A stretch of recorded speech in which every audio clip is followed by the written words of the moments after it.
But there's definitely, I mean, I'm going to tell you a true story. I'm not making this up because this happened to me. When I worked with a physician, Hashim Sidat, he lives in Australia now for the Australian people, so they'll confirm this. I had an eyewitness to this.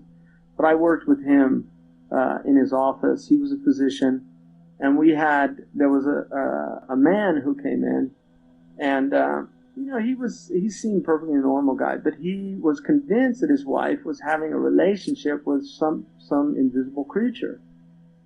And he told us these stories, and you could write him off as crazy, but he did not seem crazy to me at all.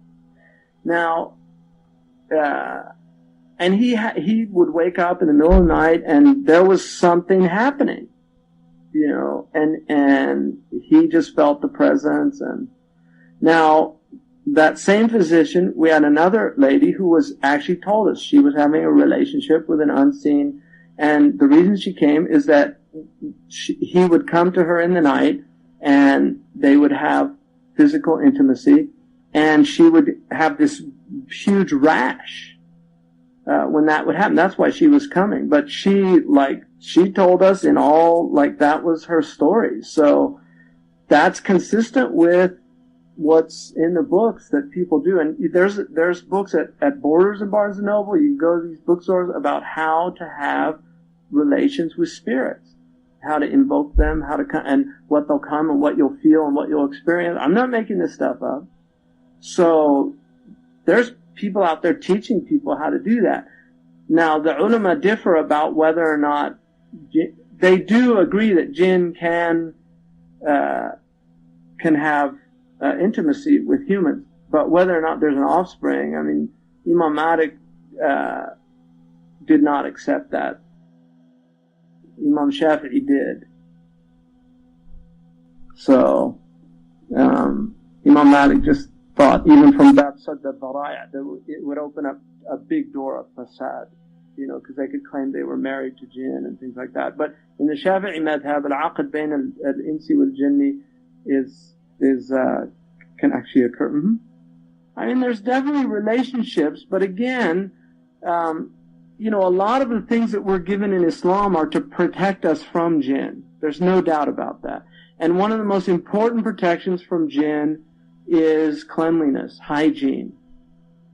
And so there's definitely a relationship between feces. I mean, one of the things when you go into the bathroom, Allahumma inni a'udhu bika min al-khubthi wal-khaba'ith, min al-khubuthi wal-khaba'ith, to seek refuge from the khabitha and the khabith, right, which are the male and female jinn. So that's something that you actually seek refuge in when you go in. One of the reasons why you cover your head also is, I mean, even in the Jewish, they cover that small part because that's actually considered the part that needs the protection, is where the swirl on your, just to keep from, it's in fact, the word in Arabic to be without a hat is hasir al-ras, which also means to be unarmed.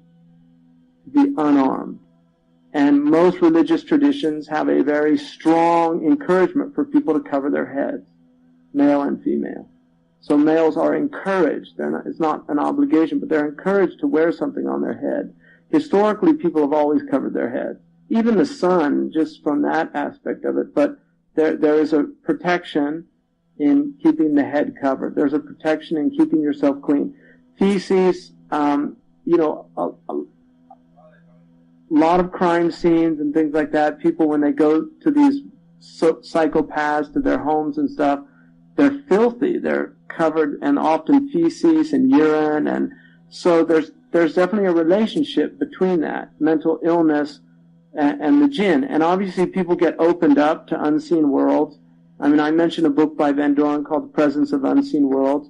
He worked for several years, couple decades at Sonoma Napa State Mental Institution. And I read that book from cover to cover. He began it by just arguing that he was a complete materialist when he went into psychiatry. But by the end of working with these, he became very convinced that there really are creatures. And he said some of them were benign and some of them were malevolent. And he said it was very clear to them that auditory hallucinations, he said some of it was mental illness. It was just problems in the brain, but he felt others were clearly real, that the people were not making it up, that they were really hearing things that were actually there. So, Allahu Alam, I mean, in the end of the day, Allahu Alam, all I know is that we believe in jinn. And jinn are unseen creatures. In terms of how that plays out in the real world, I'm in the same boat that you are. Like I said, there's a lot of weird things out there. There's a lot of people that believe weird things.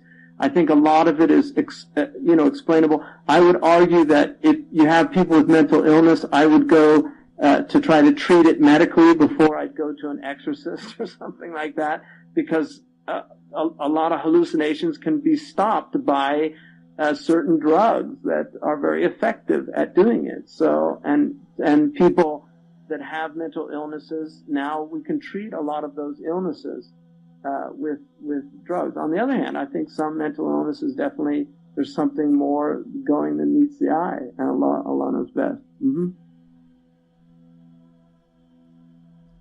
I mean, I'll give you an example. I know somebody who they were having a lot of problems in their house with noises, and their daughter was getting very troubled and started having, and I gave him some du'as to do about just getting jinn out of the house and things like that, and he came back to me a couple months later, and he said that it's completely gone. His daughter was fine, everything complete after he started doing those du'as. So jinn will respond to dhikr. There's Udma's father. He's going to kill me for bringing this up. But, her father was in Los Angeles, and he heard some noise, and he just ignored it. But then in the morning, he found a giant boa constrictor in his house, and he said, "Warabbi Sulaiman, ukhruj, by the Lord of Sulaiman, get out of here." So he was commanding him if he was a jinn, because the Prophet ﷺ mentioned, if you find snakes, because jinn can shapeshift, and they tend to take, they take, cats and dogs and snakes and they can take different animal forms. And that's how you'll see them, if you see them. You won't see them in their form, but they can go into other forms. And, so he just said, by the Lord of Sulaiman, leave, but he didn't leave, which means he wasn't a jinn. If it was a jinn, they'll leave. So the Prophet ﷺ said, if you come into your house and there's a snake, you should ask them to leave. Don't just kill it. Just ask it to leave, because he said it might be one of the believing jinn. And if they leave, they'll leave.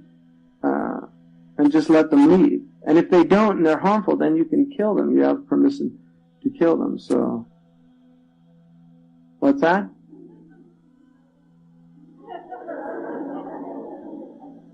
No. قل أعوذ برب الناس ملك الناس إله الناس من شر الوسواس الخناس الذي يوسوس في صدور الناس من الجنة والناس. Don't worry. Alhamdulillah.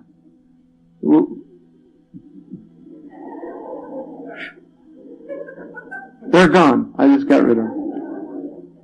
Majnoon. Yeah. Well, Majnoon is also, it means the hidden illness. Because you don't really know a person's crazy until sometimes you do. I had some people a while back brought somebody over to my house that was stark raving mad. And I was really upset about it. And that person ended up, doing a really heinous crime. So. But, some people you can just see it. You don't need to look very far. And madness, may Allah preserve all of us. Because madness is real. And, historically Muslims had a kind of a lot of benign madness. They had a lot of jadab as well. What are called majdoubs. Like you're in Morocco. Have you met any majdoubs? See, when I first went to Morocco, there were a lot of majdoubs. Now there's more mad people. Because Muslims used to have majadib more than majaneen. The majdoub is somebody who is mad, but they're mad in a very religious sense. They're very devotional people, and and people leave them alone, you know. And in Morocco there were quite a few when I first went to Morocco.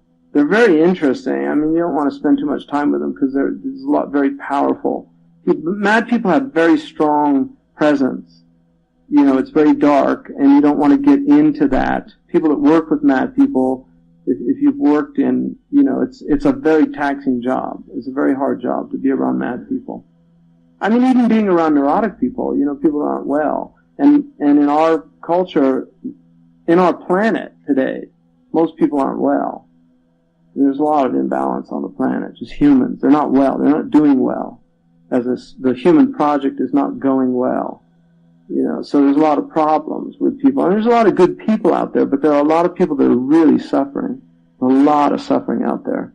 And, you know, so there's a lot of mental illness. There's a lot of instability. The Prophet ﷺ said that one of the signs of the end time was takthir al-hawsat. You'll see a lot of mental instability. Sheikh Habib Ahmed Mashhoor told us that the treatment for that is to do dhikr, but to do balancing dhikrs. Certain dhikrs are dangerous for people. You know, dhikr is like medicine. There's over-the-counter, and then there's prescription medicine. And not all dhikrs, you know, people can go mad doing dhikr. They really can. Their spiritual psychosis is very real. And I've seen it happen to people. If you start doing a lot of divine names, you can really hurt yourself. So, but things that will not hurt you are prayer on the Prophet ﷺ. You can do that as much as you want, and it will just benefit you. It will not harm you. Istighfar will not harm you.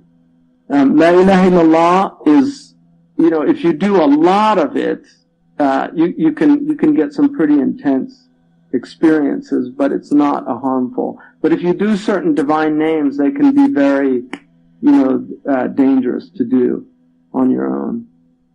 So, that's why the religion's about balance. The Prophet did not like excess, even in the religion.